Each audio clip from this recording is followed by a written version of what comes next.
नमस्कार साथियों, आप सभी का एक बार फिर से हार्दिक स्वागत है मेरे YouTube पेज प्रेम की बात आपके साथ में। देखिए, अब लोकसभा चुनाव की रणभेरी बज चुकी है और लगभग सभी जगह सीटों का बंटवारा भी फाइनल हो गया है। ऐसे में आज बिहार में एक तरफ जहां एनडीए है जिन्होंने अपनी सीटें फाइनल कर दी है, कौन कितनी सीटों पर चुनाव लड़ेगा, वहीं दूसरी ओर महागठबंधन जो अभी तक अंतिम स्वरूप नहीं लिया है और कुछ ऐसी सीटें हैं जहां पे लगातार पेच फंस रहा है, वहीं दूसरी ओर लालू यादव अपने कैंडिडेट को सिंबल बांटे जा रहे हैं। ऐसे में बिहार के 40 सीटों का समीकरण क्या कहता है? जो पिछली बार 2019 के चुनाव में एनडीए ने 39 सीटें जीती थी 40 में, और इस बार 40 में 40 का दावा कर रही है। आज इसी का विश्लेषण करेंगे। लगभग एनडीए ने तो अपने कैंडिडेट भी फाइनल कर दिए हैं, महागठबंधन का फाइनल होना बाकी है। फिर भी अभी के समीकरण के हिसाब से आज बात करने वाले हैं कि बिहार में किसका पलड़ा भारी नज़र आ रहा है और कौन पिछड़ती हुई दिख रही है। तो बिना देर किए हुए आज उन सीटों की चर्चा करते हैं। उन 40 सीटों में कौन से दावेदार और कौन सी पार्टी मजबूत स्थिति में दिख रही है, इसकी शुरुआत करते हैं। जो पहली सीट है जिसकी हम बात करने वाले हैं वो है आरा की सीट। आरा की सीट पिछले बार आर.के. सिंह चुनाव लड़े थे और आर.के. सिंह यहाँ पर सीपीआई के राजू यादव पिछले बार चुनाव लड़े थे। उम्मीद है कि उन्हीं को फिर से टिकट दी जाएगी। राजपूतों का एक बहुत बड़ा वर्ग है और आर.के. सिंह ने जिस प्रकार से वहाँ काम किया है, उनकी प्रबल दावेदारी थी। कहा जा रहा था कि उनका टिकट कट जा सकता है, लेकिन जिस प्रकार से उन्होंने काम किया है उसके हिसाब से फिर से भाजपा ने उन पर दांव खेला है और यहाँ पे एक मजबूत कैंडिडेट के रूप में है और ये सीट निश्चित तौर पे एनडीए के खाते में जाती हुई दिख रही है। वहीं बात करें अररिया की, तो अररिया से पिछले बार प्रदीप कुमार सिंह थे, इस बार भी प्रदीप कुमार सिंह को ही चुनाव लड़ाया गया है। उनके निकटतम प्रतिद्वंदी सरफराज आलम, इन दोनों में जो डिफरेंस था, लगभग अच्छे मार्जिन से इन लोगों के बीच में डिफरेंस था। और जो कहा जाता है कि मुस्लिम बाहुल क्षेत्र है, वहाँ पे जिस प्रकार से वोटों का पोलराइजेशन होता है, उसके चलते प्रदीप सिंह चुनाव जीत जाते हैं। और ऐसे में इस बार भी ये सीट आसानी से एनडीए निकालती हुई दिख रही है। तीसरी सीट जो बात करने वाले हैं हम, औरंगाबाद की। औरंगाबाद से सुनील कुमार सिंह को कैंडिडेट बनाया गया है और यहाँ पे दिक्कत क्या आ रही है कि कांग्रेस के जो निखिल कुमार हैं वो चुनाव लड़ना चाह रहे हैं, लेकिन यहाँ पे बिना सीट समझौता हुए आरजेडी अपना कैंडिडेट दे रही है। ऐसे में ये सीट जो है आसानी से आपसी लड़ाई होने के कारण एनडीए के खाते में जाती हुई दिखाई दे रही है। चौथी सीट जो है बांका की, वहाँ से पिछले बार गिरधारी यादव चुनाव लड़े थे, इस बार भी उन्हें टिकट दिया गया, जिनका आरजेडी के जयप्रकाश नारायण यादव से मुकाबला है। ये सीट जो है यादव बाहुल्य लड़ाई हो गई है, और पिछले बार भी, जबकि जीत का अंतर 2 लाख का था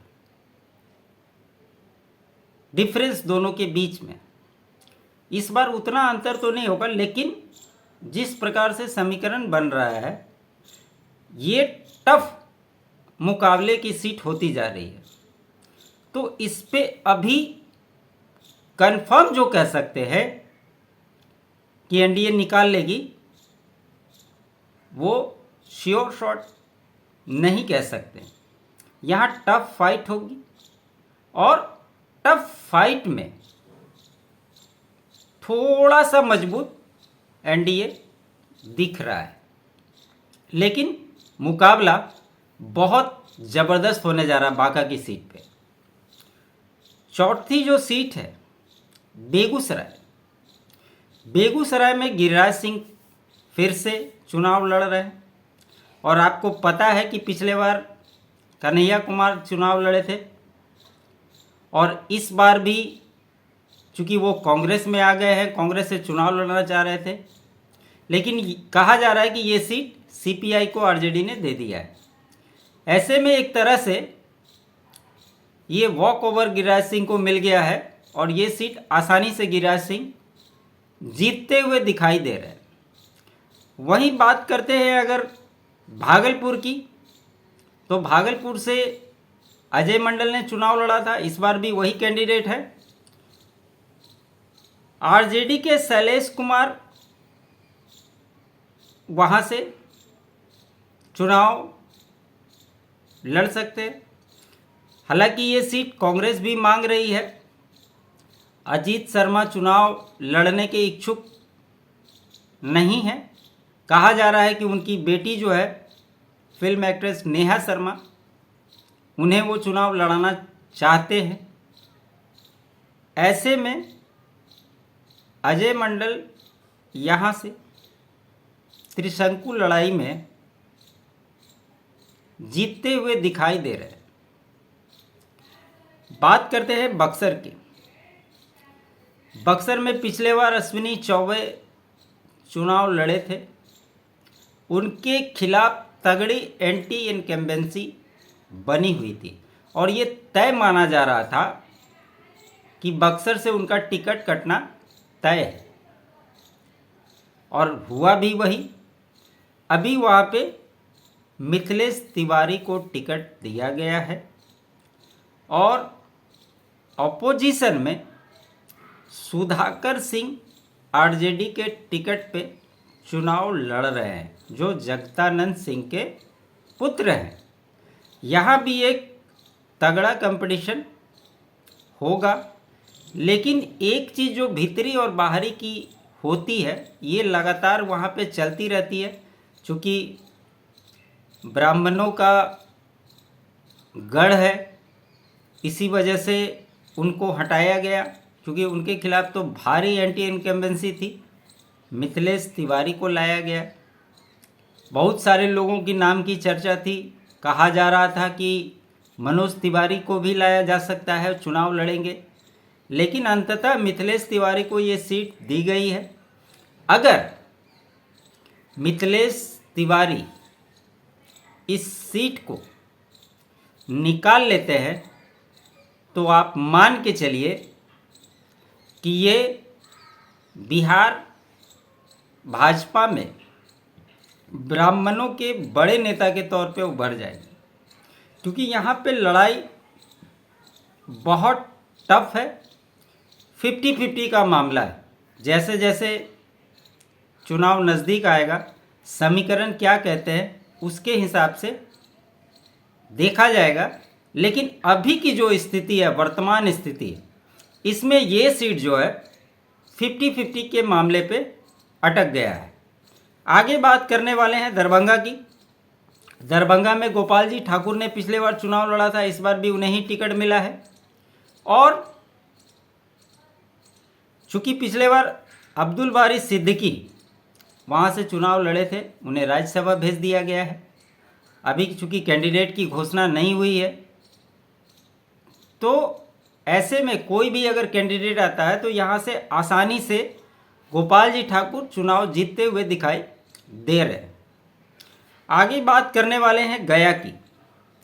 गया की सीट जेडीयू की सीट थी, जहाँ से विजय मांझी पिछले बार चुनाव लड़े थे, और इस बार वो सीट काट कर जीतन राम मांझी को दी गई है, जो एनडीए के साथ हैं। पिछले बार ये सीट जेडीयू ने जीता था और राजद जो है कुमार सर्वजीत को यहाँ से चुनावी मैदान में उतारी। ये सीट भी आसानी से जीतन राम मांझी निकालते हुए दिखाई दे रहे हैं।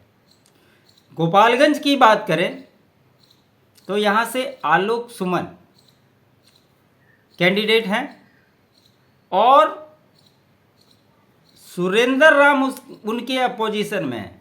कहा जाता है कि ये लालू यादव का गढ़ है, लेकिन यहाँ पे जो सबसे बड़ा फैक्टर है वो है साधु यादव। आपने उपचुनाव में भी देखा होगा कि साधु यादव बीएसपी के टिकट पे यहाँ पे चुनावी मैदान में उतरे थे और उन्होंने आरजेडी चुनाव हार गई थी। ऐसे में साधु यादव इस बार क्या करते हैं, ये भी एक बहुत बड़ा फैक्टर होगा। और ऐसे में ये जो सीट है आराम से जेडीयू निकालती हुई दिख रही है। एनडीए के खाते में ये सीट जाती हुई दिखाई दे रही है। वहीं अगर बात करते हैं हाजीपुर की, तो हाजीपुर में बात करने जैसा कुछ है नहीं। यहाँ से चिराग पासवान आसानी से ये सीट जीतते हुए दिखाई दे रहे हैं, चाहे उनके अपोजिशन में कोई भी हो। और जो रिकॉर्ड इनके पिताजी रामविलास पासवान ने हाजीपुर में बनाया था, हो सकता है उस रिकॉर्ड को भी चिराग पासवान तोड़ दे। इसमें कोई बहुत बड़ी बात नहीं होगी, इसलिए इस सीट पे कहीं कोई डाउट वाली बात ही नहीं है। जहानाबाद की जो सीट है, यहाँ के जो कैंडिडेट है चंदेश्वर चंद्रवंशी, इनके बारे में तगड़ी एंटी इनकम्बेंसी लगातार चल रही थी। जितने भी सर्वे हो रहे थे इनमें ये बहुत पीछे चल रहे थे। और जहानाबाद की जो सीट है, यहाँ पे जीत हार का मार्जिन बहुत ही मामूली था। 1750 वोट से ये जीते थे चुनाव। सुरेंद्र यादव को यहाँ टिकट दिया गया है, जो कि एक मजबूत कंटेंडर है। ऐसे में ये सीट जहाँ कहा जा रहा था कि चिराग पासवान चाह रहे हैं, ये सीट कोई लेना ही नहीं चाह रहा था, लेकिन जदयू ने क्या सोचकर उन्हीं कैंडिडेट को रिपीट किया है ये तो जेडीयू ही बता सकती है। लेकिन ये सीट कहीं ना कहीं फंसती हुई दिखाई दे रही है और यहाँ से महागठबंधन आगे दिखाई दे रहा है। इसमें कहीं कोई डाउट दिख नहीं रहा है। वहीं बात करें अगर जमुई सीट की, तो जमुई सीट चिराग पासवान जो पूर्व सांसद वहाँ से रहे हैं, इस बार हाजीपुर से चुनाव लड़ रहे हैं। कहा जा रहा है कि उनके बहनोई अरुण भारती वहाँ से चुनाव लड़ेंगे, ये तय है। वहीं आरजेडी ने अर्चना रविदास को टिकट दिया है। और भले कुछ भी हो, चिराग पासवान का इम्पैक्ट वहाँ जो पहले से है, और एनडीए प्लस चिराग पासवान के वोटों के समीकरण को अगर देख ले तो जमुई सीट आराम से एनडीए जीतती हुई दिखाई दे रही है इस चुनाव में। आगे बात करते हैं झंझारपुर की, तो यहाँ पे पिछले बार रामप्रीत मंडल ने चुनाव लड़ा था, इस बार भी उन्हें ही टिकट दिया गया है। गुलाब यादव से उनका मुकाबला है ये सीट आसानी से एनडीए के खाते में जाती हुई दिखाई दे रही है। काराकाट की सीट जहां उपेंद्र कुशवाहा चुनाव लड़ेंगे, उनका पहला और आखिरी डिमांड ही यही था। और सबसे बड़ी बात ये है, और एक सीट पे संतुष्ट होने का कारण ही यही है कि काराकाट सीट अगर उन्हें मिल जाएगा तो जैसा विश्लेषकों का कहना था कि बाकी सीटें वो छोड़ सकते हैं, और वही हुआ भी। काराकाट सीट आसानी से उपेंद्र कुशवाहा जीत जाएंगे। एनडीए के खाते में ये सीट जाती हुई दिखाई दे रही है। कटिहार में भी दुलाल चंद गोस्वामी एक ऐसे नेता हैं जो बहुत ही मजबूत हैं।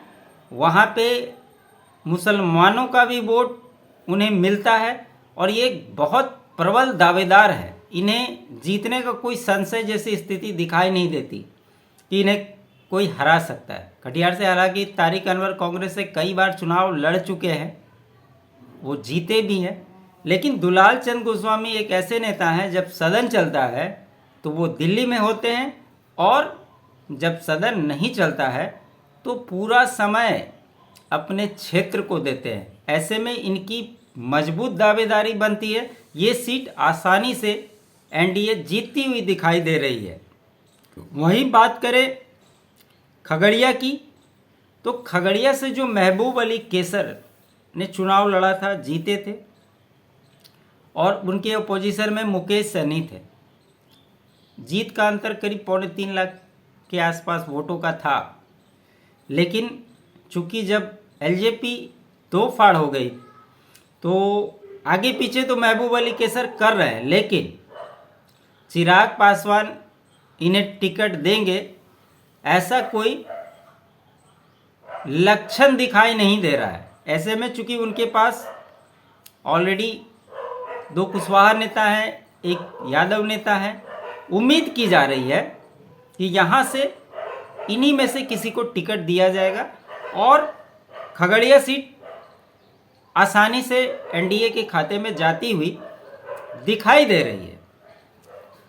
वहीं बात करें किशनगंज की, तो पिछले बार भी कांग्रेस ये सीट जीती थी और कांग्रेस यहाँ बहुत मजबूत स्थिति में है, और किशनगंज की सीट फिर से कांग्रेस के खाते में जाती हुई दिखाई दे रही है।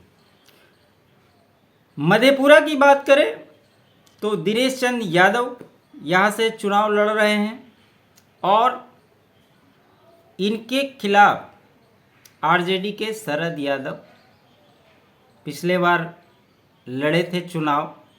अभी चूँकि कौन लड़ेगा इसकी घोषणा नहीं हुई है। हालांकि पप्पू यादव की जब मुलाकात हुई थी तो लालू यादव ने कहा था कि आप अपनी पार्टी का विलय राजद के साथ कर लीजिए, आप पूर्णिया से चुनाव लड़ लीजिए। उनके बेटे के बारे में कहा जा रहा था कि मधेपुरा से उनको टिकट दिया जाएगा, लेकिन पप्पू यादव ने कांग्रेस में अपनी पार्टी का विलय किया। ऐसे में ये सीट कहीं ना कहीं ट्रायंगुलर पेंच में फंसता हुआ दिखाई दे रहा है, और यहाँ से एनडीए की मजबूती थोड़ी ज़्यादा दिखाई दे रही है विपक्ष के खिलाफ। लेकिन आने वाले समय में यहाँ पे कौन से कैंडिडेट होते हैं उसके हिसाब से इस सीट का आकलन करना पड़ेगा। अभी जो परिस्थिति दिख रही है यहाँ पे, एक तरफ जहाँ कांग्रेस अड़ी हुई है वहीं राजद के बीच में मामला फंसा हुआ है। एनडीए की तरफ से तो कैंडिडेट फाइनल है ही, कौन से कैंडिडेट अपोजिशन में आते हैं उसके हिसाब से इस सीट की दावेदारी के बारे में बात कर सकते हैं। वहीं मधुबनी की बात करें तो अशोक कुमार यादव यहाँ से पिछले बार लड़े थे, इस बार भी उन्हें ही टिकट मिला है, और वीआईपी इनके अगेंस्ट में चुनाव लड़ी थी। तो मधुबनी स्वर्ण बाहुल्य क्षेत्र है, लगातार वो जीत का समीकरण तय करती है। ऐसे में ये जो सारी सीटें हैं ये आसानी से जीतती हुई एनडीए दिखाई दे रही है। वहीं बात करें महाराजगंज की, तो महाराजगंज में जनार्दन सिंह सिग्रीवाल को टिकट दिया गया है, एक ये सीट है। और दूसरी सीट जो है सारण, जहाँ पे राजीव प्रताप रूढ़ी को टिकट दिया गया है, वहीं उनके अपोजिशन में रोहिणी आचार्य को टिकट मिला है। कहा यह जा रहा था 100% इन दोनों का टिकट कटना तय था। अब भाजपा ने क्या देखा, क्या सोचकर इन्हें टिकट दिया, ये तो भाजपा और उनकी टीम ही बता सकती है। लेकिन कहीं न कहीं ये दोनों सीट पे तगड़ी फाइट देखने को मिलेगी और अभी के परिप्रेक्ष्य में यहाँ पे श्योर शॉट नहीं कह सकते हैं कि एनडीए इस सीट को निकाल सकती है। वहीं बात करें मुंगेर की, तो मुंगेर से जहां ललन सिंह कैंडिडेट है, उनके एगेंस्ट बाहुबली जो हैं, उनकी पत्नी को टिकट दिया गया है, अनीता देवी को, सुरेश महतो की वाइफ को। यहाँ पे मुकाबला एक तरफा होता हुआ दिखाई दे रहा है और ललन सिंह यहाँ से जिस प्रकार से मेहनत कर रहे हैं, उन्होंने अध्यक्ष पद का त्याग किया कि मुझे क्षेत्र में जाकर तैयारी करनी है। ऐसे में ये सीट आराम से एनडीए के खाते में जाती हुई दिखाई दे रही है। वहीं बात करें मुजफ्फरपुर की, तो मुजफ्फरपुर से अजय निषाद का टिकट कटा और डॉक्टर राजभूषण निषाद को ये टिकट दिया गया है। यहाँ पर क्या मुकेश सैनी चुनाव लड़ते हैं, आरजेडी से क्या बातें होती है, कौन कैंडिडेट होगा, ये अभी तय नहीं हुआ है। लेकिन अगर मुकेश सैनी यहाँ से चुनाव लड़ते हैं तो ये टफ कंपटीशन होगा मुजफ्फरपुर में और ये 50-50 के मामले में फंसता हुआ दिखाई दे रहा है। जबकि अजय निषाद पिछले बार अच्छे मार्जिन से चुनाव जीते थे, लेकिन उनकी कुछ टिप्पणियां उन्हें इस बार बेटिकट कर दिया और राजभूषण निषाद को टिकट दिया गया है। अभी उनके ऑपोजिशन में कौन से कैंडिडेट होंगे, इनका नाम आना बाकी है, लेकिन ये सीट 50-50 मामले में फंसती हुई दिखाई दे रही है। वहीं बात करें नालंदा की, तो नालंदा से कौशलेंद्र आसानी से जीतते हुए दिखाई दे रहे हैं। ये नीतीश कुमार का गृह जिला है और आसानी से ये सीट निकलती हुई दिखाई दे रही है। एक जो कैंडिडेट थे आरसीपी सिंह, वो ऑलरेडी भाजपा के साथ आ चुके हैं। ऐसे में कहीं किसी तरह का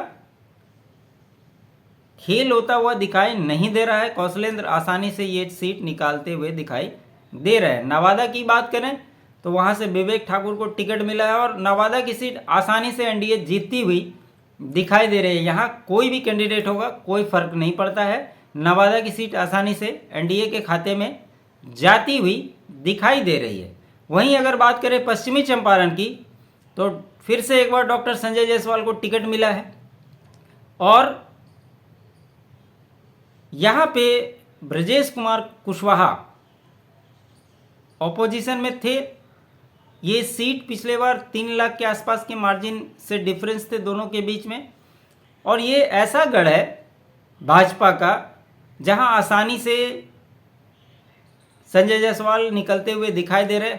हो सकता है जो जीत का अंतर है वो थोड़ा घटे, लेकिन ये सीट आसानी से निकलती हुई दिख रही है। बात करें अगर उसकी बगल की सीट पूर्वी चंपारण की, तो ये कहा जा रहा था कि जो राधा मोहन सिंह इस बार रिपीट हुए हैं उनका टिकट कटना तय था। फिर अंतिम समय में भाजपा को ऐसा क्या दिखा कि राधा मोहन सिंह को टिकट दे दिया गया। ये समझ से परे है। हालांकि अपोजिशन में कौन चुनाव लड़ेगा इसकी अभी घोषणा नहीं हुई है, लेकिन ऐसे में अभी के परिप्रेक्ष्य में 50-50 मान के चल सकते हैं। ये 100% श्योर सीट अभी दिखाई नहीं दे रही है। वहीं अगर बात करें पाटलिपुत्रा की, तो यहाँ पे मीसा भारती आरजेडी से चुनाव लड़ेगी और इसी के चलते राम कृपाल यादव को फिर से टिकट मिला है। और आप अगर पाटलिपुत्रा की सीट देखें तो जीत और हार का मार्जिन बहुत ज़्यादा नहीं होता है, बहुत कम मार्जिन से चुनाव जीता जाता है, बहुत टफ कंपटीशन होता है। ऐसे में इस बार ये कह देना कि राम कृपाल यादव आसानी से चुनाव जीत जाएंगे, ये जल्दबाजी होगी। उन्हें कहीं ना कहीं मेहनत करने की आवश्यकता है और ये टफ सीट एनडीए के लिए बनेगी और इसमें बहुत ज़्यादा मेहनत करने की आवश्यकता है, तभी ये सीट निकल सकती है। टफ कंपटीशन इसमें होने जा रहा है। वहीं बात करें पटना साहिब की, तो रविशंकर प्रसाद को टिकट मिला है।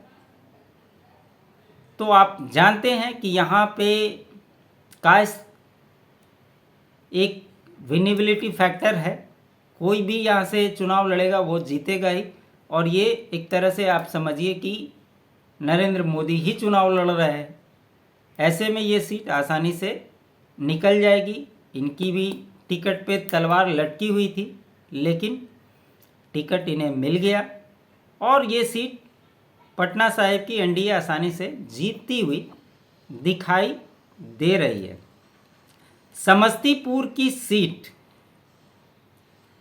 जो पिछले बार प्रिंस पासवान यहाँ से चुनाव लड़े थे, उनका ग्राफ बहुत ही ज़्यादा खराब था और ये सीट पे अगर वो चुनाव लड़ते तो निश्चित तौर पे हार जाते।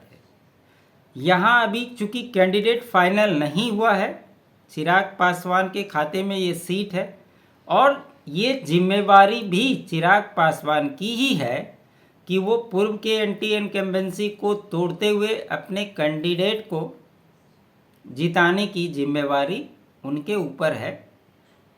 अभी कांग्रेस की ओर से ये सीट जो चाह रही है, इसमें दो नाम चल रहे हैं, एक डीके रवि के और दूसरा आईपी गुप्ता जो पांच समाज के हैं। ऐसे में कौन कैंडिडेट यहाँ पे आता है वो भी देखना दिलचस्प होगा। और ये सीट जो है मेहनत करके जीतने वाले स्थिति में एनडीए पहुंची है और उसी के आधार पे ये सीट जीत सकती है। आगे बात करते हैं सासाराम की, तो यहाँ पे भी कैंडिडेट बदले गए हैं, सुरक्षित सीट है। कांग्रेस से मीरा कुमार यहाँ से चुनाव लड़ती रही हैं, इस बार वो चुनाव नहीं लड़ेंगी।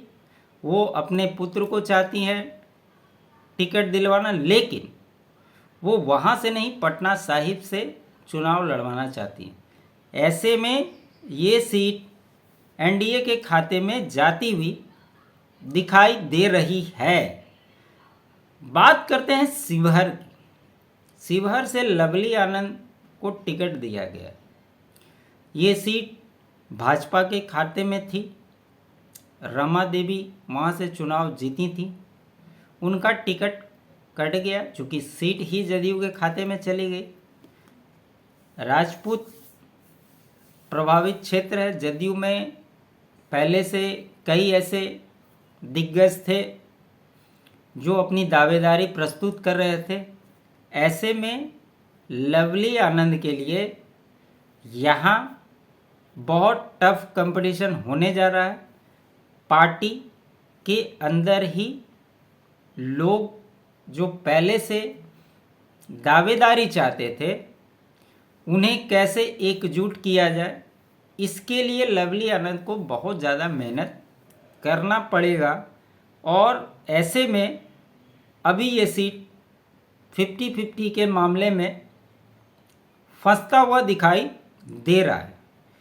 सिवान की सीट की अगर हम बात करें तो वहाँ से कविता सिंह जो चुनाव लड़ी थी उनका टिकट काट दिया गया।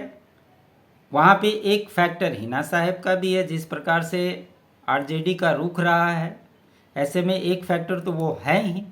उनके जगह पे विजय लक्ष्मी को टिकट दिया गया है, जो उपेंद्र कुशवाहा की पार्टी के प्रदेश अध्यक्ष थे, उनकी पत्नी को टिकट दिया गया है और पहले से समीकरण को साधा गया है।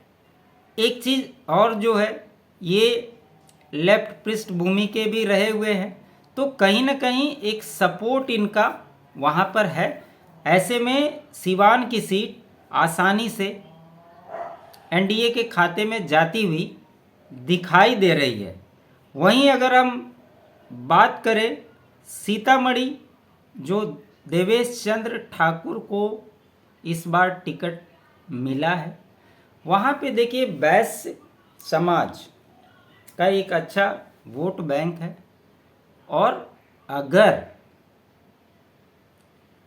अगड़ा बनाम पिछड़ा अगर हो जाता है तो ये सीट फंस सकती है। इसमें एनडीए को बहुत ज़्यादा मेहनत करने की आवश्यकता है। ओपोजिशन में जहां अर्जुन राय का नाम चल रहा है, कौन उतरता है अभी सीट टिकट फाइनल नहीं हुआ है, इसलिए इतनी आसान यहाँ की लड़ाई होने नहीं जा रही है। लेकिन मोदी लहर, राम लहर और जिस प्रकार से राम मंदिर बना है और ये सीता की भूमि है, उसके लहर में अगर ये सीट जीत जाए देवेश चंद्र ठाकुर तो बात अलग होगी। लेकिन कंपटीशन बहुत टफ है, क्योंकि बहुत ज़्यादा टिकटार्थी यहाँ पे पहले से थे। ऐसे में ये सीट अभी 50-50 के मामले में फंसती हुई दिखाई दे रही है।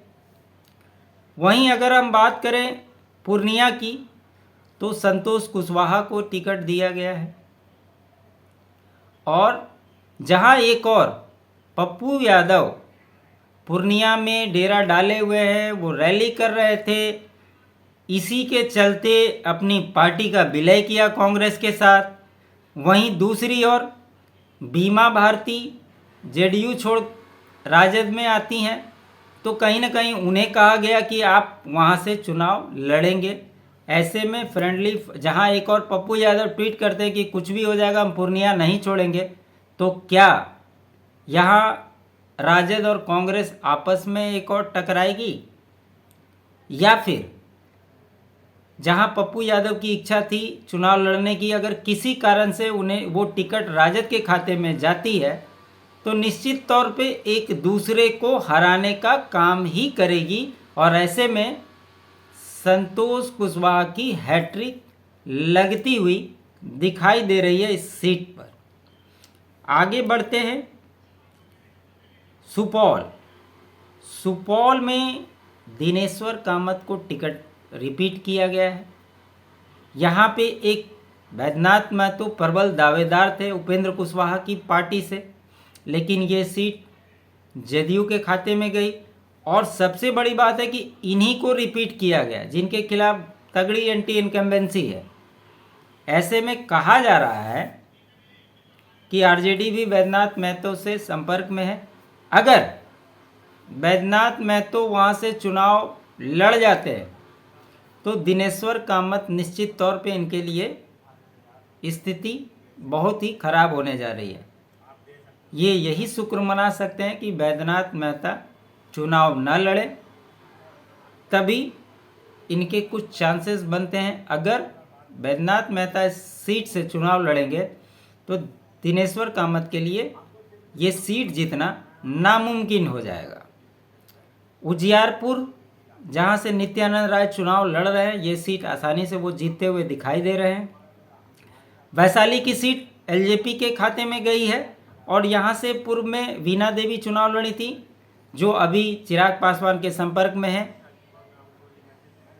सीटें दे पाना मुश्किल नज़र आ रहा है क्योंकि इनके पास पहले से है, और ये भी कहा जा रहा है कि चिराग पासवान कोई भी वो फैसला नहीं करेंगे। जो उनके साथ उनकी पार्टी को तोड़ने में जो लोग शामिल थे उनको वापस से टिकट वो देंगे, सारे नए लोग ही आएंगे। ऐसे में वैशाली सीट जो है या तो कोई राजपूत या भूमियार उनके पास कैंडिडेट हैं, उन्हीं में से किन्हीं को टिकट मिलेगा और ये सीट आसानी से एनडीए के खाते में जाती हुई दिखाई दे रही है। वाल्मीकि नगर की बात करें तो यहाँ से भी जो जेडीयू के कैंडिडेट थे बैद्यनाथ प्रसाद महतो और दूसरे जो है कांग्रेस की यहाँ दावेदारी है। अभी हालांकि कांग्रेस के ये सीट गई नहीं है।